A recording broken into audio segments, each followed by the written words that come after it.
together. Let's do the prayer of peace. Divine Beloved, in this moment I cease all outer things and cease to become one with your essence. Will it begin only when I whisper, dear, and end with a reverent amen? Is our connection only there when I listen in stillness for some wordless answer to mirror my thoughts? I pray not. Help me to move beyond formalities with you and make of my life a prayer. Make of my life a prayer of my waking and sleeping, breathing and talking, of my laughing and crying and running and walking. Make of my life a prayer. Let me not be left waiting for the praying of others, for supplications or magic to perfect my way. Let me eat and drink, move and think on things of the nature of love. Let it grow through my living and loving and changing. Make of my life a prayer, and so it is. And so it is, yes. That is our prayer for today. So our words of wisdom, they come from all different traditions. First one is out of the Quran, and it says, your Lord says, call on me, I will answer your prayer. Pretty definitive. Then, out of the Talmud, we have prayer should not be recited as if a man were reading a document. Okay, so let's go back and read our prayer all over again now. But it's true. It's sometimes when we're reading something like that, it's hard to put the emotion into it, but it's really important when it comes to prayer. So, our next one is from the Lotus Sutra, right? Buddhism. Beings possessed by carnal passions, anger, or infatuation have but to revere and remember the Bodhisattva, Quan Chin Yin, and they will be set free from their passions. So in other words, a prayer to Kuan Yin or Yin Chin, which is also the Green Tara. So it's the goddess of compassion, right? So it's the prayer and the outreach that comes from Black Elk, from the Sioux tradition. For the Great Spirit is everywhere. He hears whatever is in your minds and hearts, and it is not necessary to speak to him in a loud voice. But sometimes we just like to hear ourselves, right? To know that we're actually doing it. In the Rig Veda, Hindu tradition, Lord of creation, no one other than thee pervades all these that have come into being. May that be ours for which our prayers rise. May we be masters of many treasures. And from A Course in Miracles. In this world, you believe you are sustained by everything but God. Your faith is placed in the most trivial and insane symbols: pills, money, protective clothing, influence, prestige, being liked, knowing the right people, and an endless list of forms. Put your faith in these, they will fail you. Put all your faith in the love of God within you, eternal, changeless, and forever unfailing. This is the answer to whatever confronts you today. So, and we have it from all different sides and angles and traditions, right?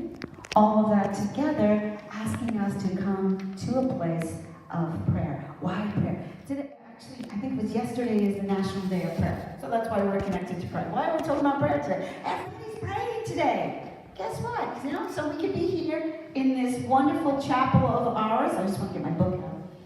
We're in this wonderful chapel of ours, and we are connecting with prayer, and also everybody all around the world is connecting with prayer. That's why I even said when we did our chanting, the Om Tara Tutara Turiswaha, it's like, think about it. Sometimes we're doing these ancient, the ancient chants and stuff, we forget that they are still present and active today. So it was pretty nice. I'm thinking about, like, okay, so a few of us gathered in this little chapel, but yet there's all these Buddhists around the world, like, sitting down, doing the same chant, right? Or when we're doing this connection, we're doing prayers. If they remember, people are praying all around the world, all day long.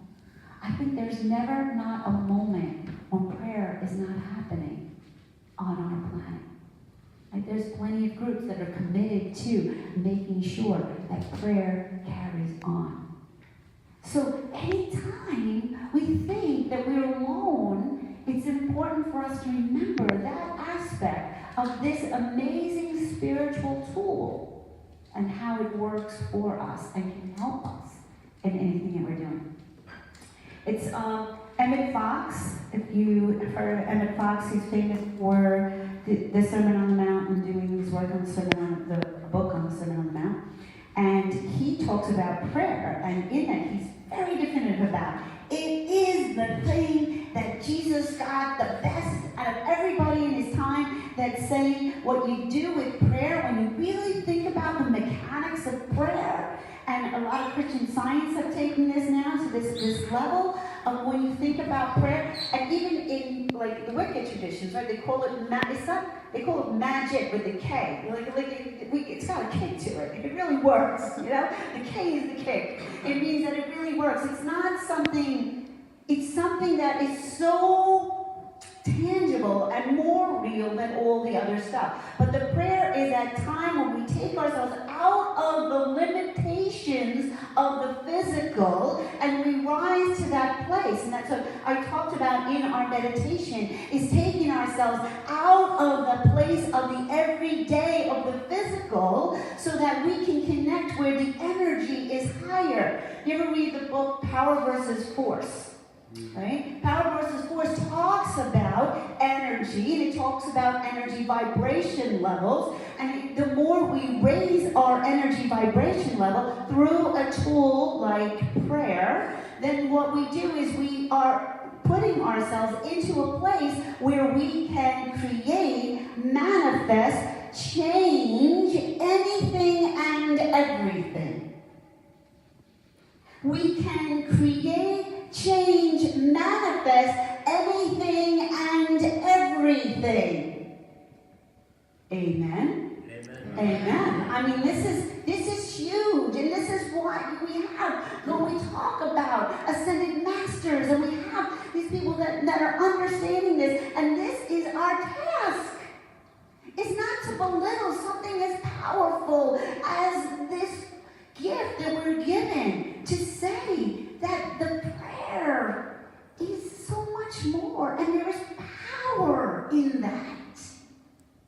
There's a kick in it, that we can use it and not be used by the ordinary. Yeah, the ordinary, and what we get caught up in too. I have that was Emmett Fox was saying that to raise the consciousness above the limitations of the physical plane. I'm writing all over my books here. But this book is Inspirational Meditation, Ed Ashtonson.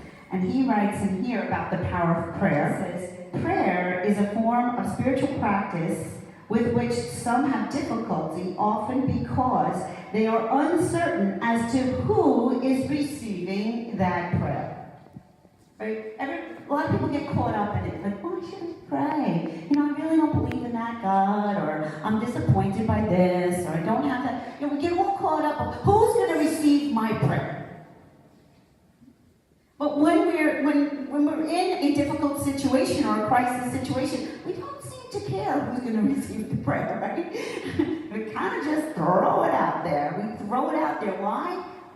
And I love what he says in here. He says, but prayer need not be thought of only in terms of a divine being who receives it. For when we are in crisis, many of us feel compelled to cry out from the depth of our being for help. Right? There is something so innately intrinsic to what and who we are, that we have this desire within us to cry out for help.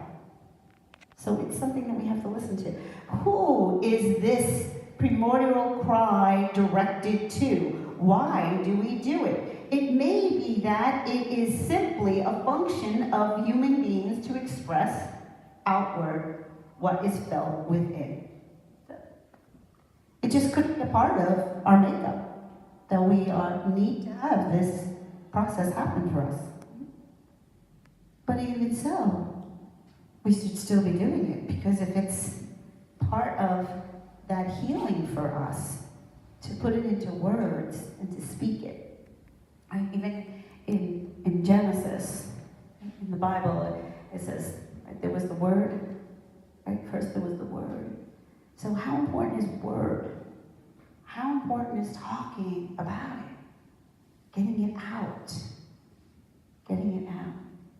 A lot of times we think things all the time in our heads, but when we say it, it sounds different, doesn't it? Yeah, it sounds different than when we just leave things inside our heads. But I wanted to finish up a little bit what he says here. Even if we don't have a distinct theological point of reference, we still pray to the one who knows, or the receptive universe. Like that. So we still put it out there as the one who knows, or this receptive universe. Because more than anything else, we want to send an urgent message into the infinite pool of possible help, into the deepest places of our own consciousness. Sometimes we're just talking to ourselves when we pray. But sometimes we really need that. Because we really need to hear what we really need. Because we spend a lot of time shutting that down, cutting that off, getting caught up in expectations and everydayness and all that other stuff. But he says when we're going to those deepest places of our own consciousness, hoping that our message will be received and answered in some form. He says it's like putting an advertisement out on the internet. You can tell it's a newer book, right? That's talking about the internet. But think about that today, the way it works. We still do things, and we're here at Gathering, we love to do our prayer cards, and we actually put them on paper. And we send out something that people can touch, and it's tangible, and it's really great. But there's only so much we can do with them, as much as that we've had thousands of them that have gone all around the world, and people love them, and they've been taped up on hospital walls, and they've been put on Christmas trees, and they've been held in hands while people are going through difficult situations. They've been everywhere. But still, when we put something on the internet, it goes out like that to thousands and millions, and it just can go, and it goes all around the world in a flash. This is more in line with where prayer goes and how powerful prayer is. So it is a force not to be dismissed. It is a force that's something that really needs all of us to pay attention to it, especially when we are choosing to be spiritual seekers in our own right. So don't be afraid of your prayers. Don't be afraid to turn to someone and say, well, God bless you. Or I'll pray for you.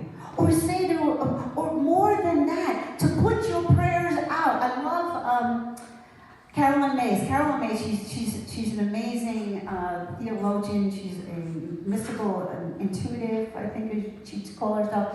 But she does things, and she just says to the universe, she says, no, not this, not now. There's stories of when she'd find herself in like riots, going on in the world, and she says, "Not now, God. I'm not in the mood. I don't need this. Keep us safe right now. We're going this way, and keep us safe." And she was. It's like, do you imagine demanding to the universe to say, "Only good"? I'm telling the universe right now, only good for me, only good for all that I love. Do you know that you have the right to ask for that? You have the right to call that out in your world. You have the right to make that so. You have the power within you to make that so, because that is the power and the promise that prayer gives us. But we need to speak it, we need to trust it, we need to hold on to it, we need to constantly challenge ourselves to raise our energy levels up, to be in that plane of existence that goes beyond the everyday. Beyond the everyday. And we can do it.